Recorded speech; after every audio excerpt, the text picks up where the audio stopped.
Humihingi ng paumanhin si Chinger sa istorbo kay Bai at sinabi na na-control na nila ang sitwasyon. Ngunit mayroong isang tao sa kanila na nag-i-instigate ng isang commotion at bahagi 07 nag-aangkin din na kaklase ni Bai. Nang marinig ang sapat na nito, sinabi ni Bai kay Chinger na dalhin siya doon. Di nagtagal dumating sila sa paanan ng bundok sa Villa area kung saan ang kaklase na ito ay nagsimulang sumigaw para sa lahat na tumingin nang makita niya si Bai. Nagbigay si Chinger kay Bai ng isang update sa sitwasyon doon. Ito ang mga tao na hindi nasiyahan sa aming araw-araw na fee na isang copper coin at gusto nilang makakuha ng libreng security at katatagan ng hindi nagbabayad ng presyo. Habang bumababa si Bai sa hagdan, malakas na tinawag siya ng lalaki na nagsasabing ang pangalan niya ay Lee Chun. Lee Chun, kilala kita, sabi niya. Ngunit ang aming mga panuntunan ay hindi malupit dahil upang makakuha ng isang copper coin, kailangan mo lang pumatay ng isang zombie. Iyon lang. At kahit na hindi ka makakapatay ng isang zombie, mayroong mga trabaho sa komunidad kung saan kahit sino ay maaaring kumita ng pera. Kaya bakit ka nagdudulot ng gulo? Sumagot si Lee Chun na hindi ito isang bagay ng kung magkano ang kinokolekta ng pera. Mali si Bai dahil sa end times, lahat ay dapat mag-ingat at tulungan ang bawat isa. Ngayon na may mga resources si Bai, dapat niyang tulungan ang lahat na pagtagumpayan ang kanilang mga kahirapan. Sinabi ni Lee Chun na ito ang kanyang payo kay Bai bilang Student Council President. Ang pagkansela ng mga panuntunan ay magiging sa pinakamahusay na interes para sa lahat at pahalagahan din ng lahat ang kanyang pagsisikap. Hindi maiwasan ni Bai na tumawa nang marinig niya ito. Hindi siya nagkaroon ng oras o gusto niyang sayangin ito sa isang tao na kasing walang halaga tulad niya. Pagkatapos ay sinabi niya sa lahat na makinig. Mayroong mga panuntunan dito at sinuman na hindi sumasang-ayon o tumangging tanggapin ito ay maaaring umalis. Sinuman na hindi aalis pagkatapos ng 3 minuto ay babansadya ng walang anumang awa. Iyan ay tama. Ito ang mga panuntunan dito at sinuman na hindi tumanggap sa kanila ay dapat umalis agad. Kung sino man ang tumangging umalis pagkatapos ng 3 minuto, sila ay babansadya ng walang awa. Pagkatapos ay sinabi niya kay Chinger na magsimulang magbilang. Gayunpaman, ang banta na ito ay hindi natakot kay Lee Chun o sa kanyang mga followers. Sinabi niya kay Bai na walang pangangailangan para sa countdown dahil hindi siya aalis talaga. Ang sinusubukan niyang gawin ay mag-save ng pera para sa lahat. Kaya ang lahat ng mga protesters na naruroon ay suportahan at magpasalamat sa kanya. Ang isang bantay na may sapat na ng mga aksyon ni Lee Chun ay malakas na sumigaw para kay Lee Chun na tumigil sa kanyang kalokohan. Ang isang copper coin ay hindi isang pasanin sa sinuman dito. Ang mga hindi nagbabayad ay walang halaga o makasarili na maramo, at hindi nila pinuprotektahan ang mga uri ng mga tao na iyon. Ang natitirang mga bantay ay sumang-ayon din. Tinatawag si Lee Chun na basura para sa hindi pagkakaroon ng kakayahan na pumatay ng isang zombie sa isang araw. Ngunit hindi siya dapat mag-alala dahil ang basura na tulad niya ay maaaring maging isang guard dog sa kanyang bahay. At kung gagawin niya iyon ng napakahusay, babayaran niya siya ng 2 copper coin sa isang araw. Nagngingit-ngit si Lee Chun, galit sa kanyang narinig. Malakas siyang sumigaw na aalis siya sa isinumpang lugar na ito kung kailangan niya, ngunit dapat lang maghintay si Bai. Pagsisisihan niya ang pagtataboy sa kanya. Nang marinig ito, agad na sinabi ni Bai sa kanya na maghintay ng isang sandali. Ngumiti si Lee Chun at nagtanong kay Bai kung pinagsisisihan na ba niya ang kanyang desisyon. Naglakad si Bai patungo kay Lee Chun at sa sandaling lumapit siya, inaktibo niya ang kanyang bone claw skill at agad na hiwain siya sa kalahati, na may isang nagulat na ekspresyon sa kanyang mukha, nagtataka kung ano ang nangyari. Ang puno ng tao ay nagkaroon din ng parehong ekspresyon sa kanilang mga mukha nang makita nila ang tagpo sa harap nila. Ang dugo ay tumatalsik mula sa mga claws ni Bai habang siya ay ngumingiti. Nagkomento siya na tama si Lee Chun tungkol sa isang bagay. Kapag may nagtanim ng sama ng loob laban sa kanya at nagmamayabang tungkol dito, tiyak na pagsisisihan nila ito. Ipinapalim din ni Chinger sa puno ng tao na mayroon silang 1 minuto na natitira. Hindi ba kayo aalis? Tanong niya, ngunit ang isa sa kanila ay sumagot na handa siyang sumunod sa mga panuntunan at tanggapin ang anumang mga kahihinatnan para sa mga gulo na dinulot niya. Ang hinihiling lang niya ay isang ikalawang pagkakataon. Tinitingnan ng lalaki, nagkomento si Bai na ang lalaki ay tila isang matalinong tao. Kaya sa 5 copper coins, ang mga bagay ay babagbalik sa normal pagkatapos ng isang buwan. Sumang-ayon ang lalaki at nagpasalamat kay Bai. Habang nakita ito ng natitira, agad din silang sumang-ayon na gawin ang pareho. Iniwan ni Bai ang natitira kay Chinger, na tiniyak sa kanya na nauunawaan niya kung ano ang kailangan niyang gawin. Sa kanyang daraanan, nagpadala si Mangum sa kanya ng isang mensahe. Sa kanyang mensahe, sinabi niya kay Bai na nahihirapan siyang mapabuti ang kanyang mga abilities sa katotohanan sa kabila ng kanyang heightened spiritual energy. Bukod pa rito, kulang siya ng anumang offensive skill. Nakita ito, agad na nagpadala si Bai kay Mangum ng isang tugon, na sinasabi sa kanya na dahan-dahan lang at maging matyaga, tutulungan niya siyang maghanap ng mga libro na makakatulong na mapahusay ang kanyang spiritual energy attacks. Pagkatapos, gusto ni Mangum na malaman kung aling lungsod naninirahan si Bai upang maaari siyang bumisita kapag nakalabas na siya. Ang lungsod ay Zhongchong at sumagot siya na kahanga-hanga iyon. Nakatira siya sa Wuchang, na isang lungsod na malapit. Inalok ni Bai na bisitahin siya kung gusto niyang sumama sa kanya. Si Mangum ay nasa sabik sa balitang ito. Ngunit sa kabilang banda, naalala ni Bai na sa kanyang nakaraang buhay, nakatanggap siya ng isang S-grade professional mission na nauugnay sa Wuwang. At bagaman hindi ito isang SSS grade, maaari pa rin itong gamitin bilang kapital para sa pagpapalitan ng mga materials o impormasyon na kailangan niya. Kaya sa mga iisiping iyon, nagpasya si Bai na ang kanyang susunod na hinto ay ang lungsod ng Wuwang bago ang anumang bagay. Samantala, sa loob ng isang hotel sa kung saan sa Jiang City, 2 lalaki, sina Jiang Lupoang at Sonji, ay nag-uusap tungkol sa kanilang kasalukuyang paghihirap. Tinitingnan ng bintana, nagtanong si Jiang Lupoang kay Shonshi kung gaano karaming pagkain ang mayroon pa sila. Sumagot si Shonshi na hindi iyon marami at batay sa kanyang estimation, tatagal lang sila ng 3 pang araw na may 10th tao. Nagngingit-ngit si Jiang Lupoang at malakas na nagmura. Ang lahat ng ito ay dahil sa special zombie na iyon. Walang kahirap-hirap niyang pinatay ang 5 sa aming mga tauhan, at bukod pa riyan, mayroon siyang hindi kapani-pani walang sharp senses. At sa sandaling bumaba tayo sa ika-10 palapag, nalalaman niya tayo, hindi banggitin ang pagtakas sa pamamagitan ng likod na pinto.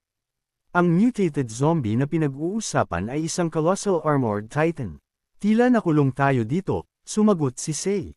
Tingnan mo iyon. Ang isa sa 2 babae sa silid kasama sila ay nagsabi nito habang itinuturo niya ang isang daliri sa isang bagay sa labas.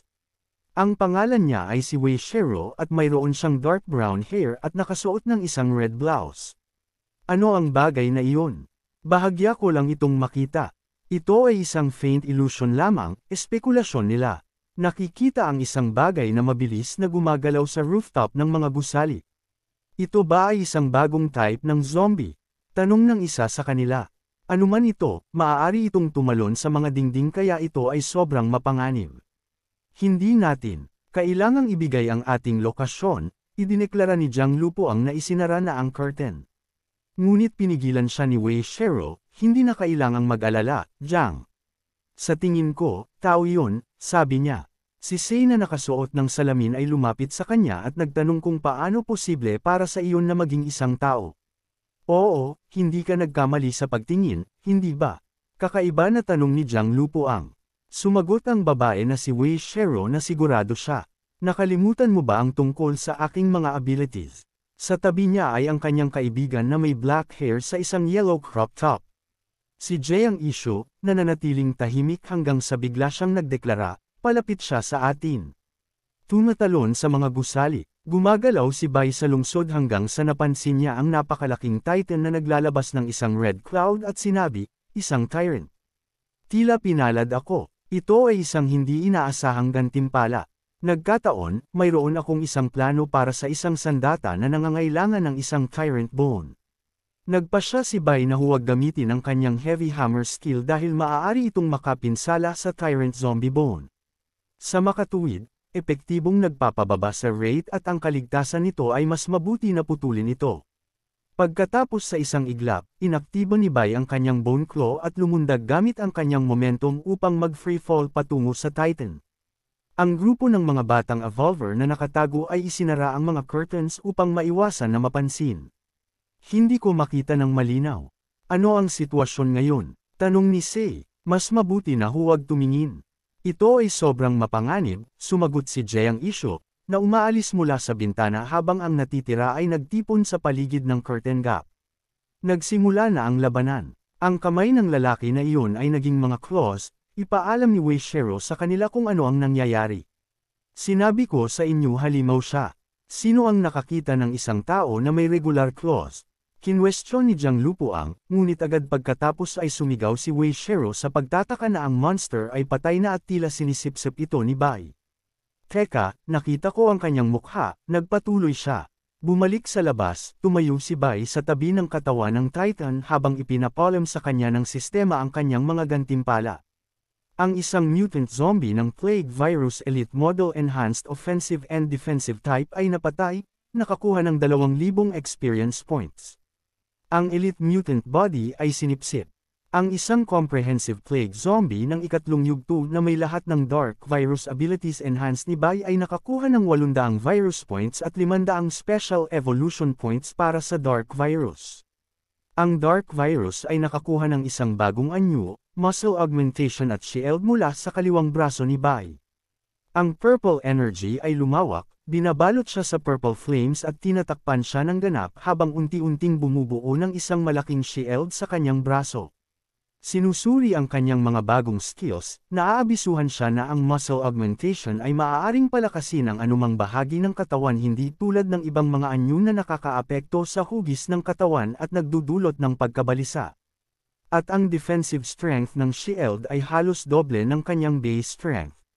Ito ay isang talagang magandang gantimpala, bulong niya. Ngunit sa sandaling iyon, binuksan ni Wei Shero ang mga curtains at sa kasabikan malakas siyang tinawag si Bai nang sa wakas nakilala niya kung sino siya. Agad na tumingin si Bai at nakita si Wei Shero na nagtataka kung sino siya. Nagpatuloy si Wei Shero na sumigaw ng masigla mula sa bintana, ngunit hindi pa rin matukoy ni Bai kung sino siya eksakto ibinigay kung nasaan siya.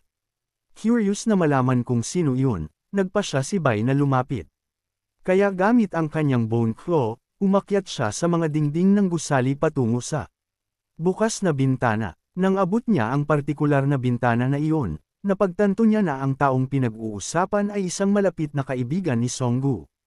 Nagtataka ako kung sino iyon.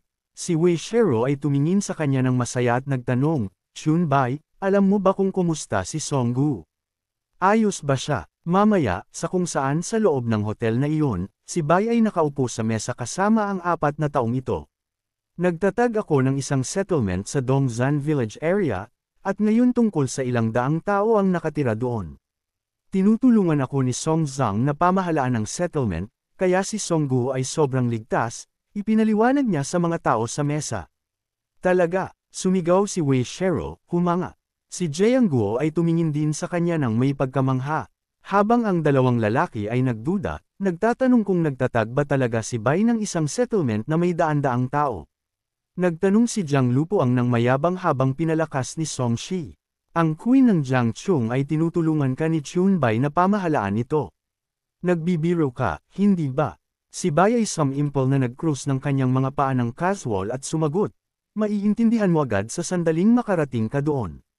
Hindi ako magsisinungaling tungkol sa isang bagay na napakadali na matuklasan.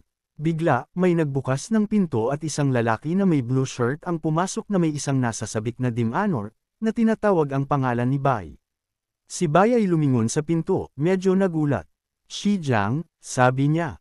Pagkatapos ay dalawang iba pang mga lalaki, sina Liong at Xiao, ang kanyang mga kaklase at roommates bago ang pagtatapos ng mundo, ay pumasok din. "Alam kong may narinig akong tumatawag sa iyong pangalan ngayon lang," idineklara ni Shi Jiang nang may ngiti. "Chun Bai, nandito ka talaga." Idineklara rin ni Xiao Mo na may parehong Dimanor. Tumayo si Bai nang may ngiti at nagtanong kung ano ang ginagawa nilang lahat dito. Nang pumasok ang kanyang mga kaklase sa silid, inilagay ni Jiang ang kanyang kamay sa balikat ni Bai. Isinalaysay niya kung ano ang naranasan nila simula nang matapos ang mundo. Sinubukan pa niya siyang hanapin, ngunit ito ay para sa wala. Ito ay nagtanong kay Bai kung mayroon bang marami sa kanilang mga kaklase mula sa Jiang University. Bukod pa rito, kung handa ka, maaari kang pumunta sa settlement sa Dongshan Village area. Gayunpaman, mayroong isang panuntunan na nangangailangan sa iyo na ibigay ang isang copper coin bawat araw. Sa tingin mo ba maaari mo itong hawakan? Siyempre, kung ang monster na iyon ay hindi nakulong tayo dito, baka nakahanap pa tayo ng gold coins. Sumagot si Jiang Lupoang na may isang nerbiyos na ekspresyon at nagpatuloy na ang daan patungo sa settlement ay mapanganib. Maaari ka bang sumama sa amin?